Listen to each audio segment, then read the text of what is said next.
There have been a lot of different variations of Bardock. When I think of Bardock, I see him as the father of Goku, when he was killed by Frieza and that was the end of his story.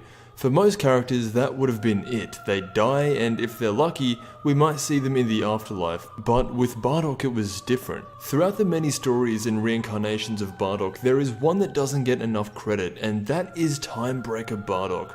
We've had stories of Bardock traveling back through time to become the first ever Super Saiyan, but this is different. The story of Timebreaker Bardock starts like most of the Bardock stories, with him coming to terms with what is going to happen to his race and to his planet. However, this time, just as the attack is about to hit, he is saved by Mira, and although Mira saved his life, he puts this mask on him, and from that point, Bardock is now known as the Masked Saiyan, and what this mask represents is that it is him being controlled. While wearing this mask, Bardock is under the control of Toa and Mira. Now, Bardock has always been one of my favorite characters. Ever since the father of Goku, I just think that he embodies what a Saiyan is. And even though in that time period, Saiyans weren't very strong, Timebreaker Bardock is actually impressive and is on a whole other level compared to his regular self. One thing that has been notorious with Bardock is his ability to see into the future. That's how he was able to see the extinction of the Saiyans, and how he saw the first Super Saiyan 20 years into the future.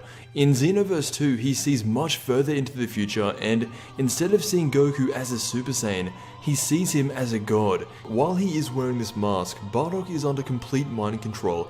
However, eventually the mask breaks, and this goes on to Bardock taking down Mira, who in this version of events saved him from Frieza. Now, we've only seen Timebreaker Bardock in games and not in a series like Dragon Ball Super, and the reason for that is Bardock's dead. He wasn't saved, and along with the rest of the Saiyans in Universe 7, Frieza killed him. So I don't think we'd be seeing Bardock in a series like Super anytime soon, because everything to do with him recently has come out of a video game. If Bardock was to ever come to Dragon Ball Super, again, we would have to be dealing with time travel. I think it's been too long for him to be revived. There are beings that we know of that can manipulate time, but Whis can only do it for 3 minutes, and while the Grand Prix could probably do it for longer, unless they wanted to find out more about the heritage and history of Universe 7 Saiyans, reversing time all the way back 30 years plus, right now, I don't think it's in the picture. Anyway, I just rewatched the Bardock OVA and remembered how much I like his character, and since there have been so many different versions of Bardock, probably more than any other character, I wanted to check out Timebreaker Bardock, so